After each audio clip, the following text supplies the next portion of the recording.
So next जो है वो मेरे पास एक थ्योरम है and that is if A1 A2 up to so on AK is a reduced residue system in modulo I can say that M if K that is equals to phi of M. ठीक है कि मेरे पास क्या है कि F A1 A2 AK is a reduce residue system in modulo M F के जो है वो किसके इक्वल है that is equals to phi of M.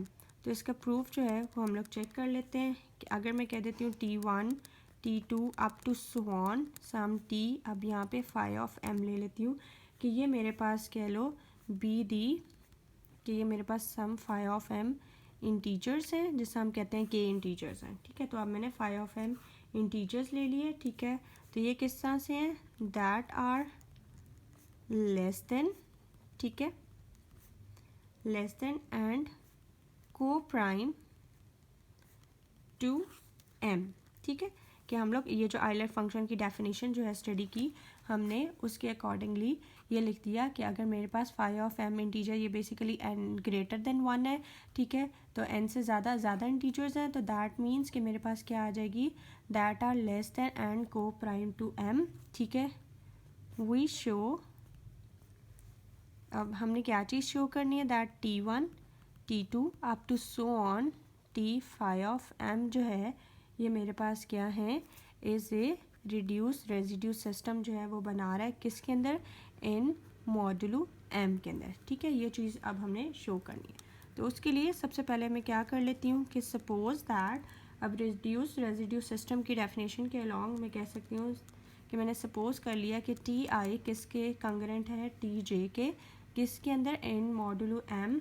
ठीक है, और यहाँ पे Tj जो है वो बेसिकली मेरे पास क्या है लेस देन M क्या है. सो दैट मीन्स कि अगर ये मेरे पास कंग्रेंट है तो that means M divides Ti minus Tj. This is the you can say first condition. ठीक है, बट हमारे पास क्या है कि ये जो कंडीशन है that one that is less than and equals to Tj is less than M. So this implies that कि मेरे पास Ti माइनस Tj जो है वो भी क्या है लेस देन M के है. ठीक है, तो मेरे पास ये जो फर्स्ट है अगर मेरे पास ये कंडीशन है तो यहाँ पे मेरे पास जो है फर्स्ट कंडीशन जो है वो पॉसिबल मेरे पास नहीं है. वो सिर्फ तभी पॉसिबल होगी कि अगर मेरे पास Ti माइनस Tj जो है वो किसके इक्वल हो 0 के इक्वल हो. अगर ये रिज़ल्ट तभी मेरे पास ये कंडीशन जो है ये सेटिस्फाई हो रही है. ठीक है, क्योंकि यहाँ पे मेरे पास ये क्या है कि अगर Ti कंग्रेंट है Tj के मॉडुलो M के तो Ti Tj is less than M के.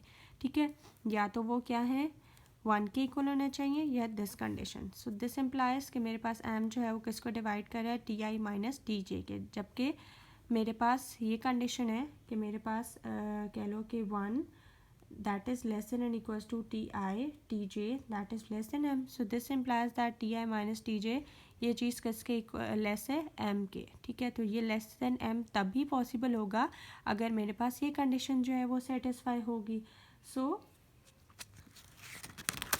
हमारे पास जो है फर्स्ट जो है वो उसी केस में सिर्फ पॉसिबल होगा जब Ti माइनस Tj 0 के इक्वल होगा. ठीक है, अब नेक्स्ट हम ले लेते हैं कि नेक्स्ट लेट जो है बी में कह लेती हूँ कि कोई सा भी मैं इंटीजर ले लेती हूँ such that let be b any I can say that integer.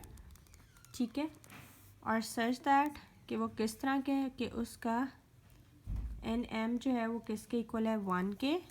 ठीक है, so by I can say that by division algorithm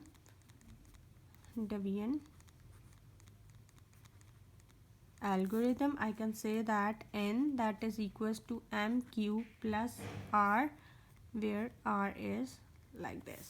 ठीक है, अब ये मेरे पास कंडीशन है. अब यहाँ पे फर्दर क्या है कि एंड द क्वेश्चन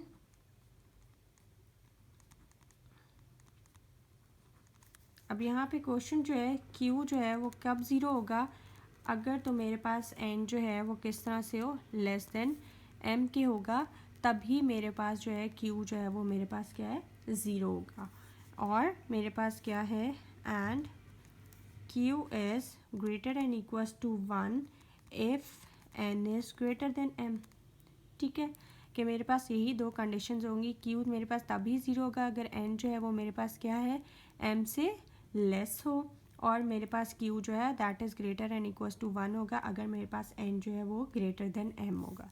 ठीक है, ऑल्सो हमें पता है कि मेरे पास एन एम, हम ये कह रहे हैं कि मेरे पास गिवन कंडीशन क्या है कि एन एम सॉरी गिवन नहीं, जो हमने खुद से लिया है कि एन एम जो है इनका GCD जो है वो किस तरह से है मेरे पास इक्वल्स टू 1 के है।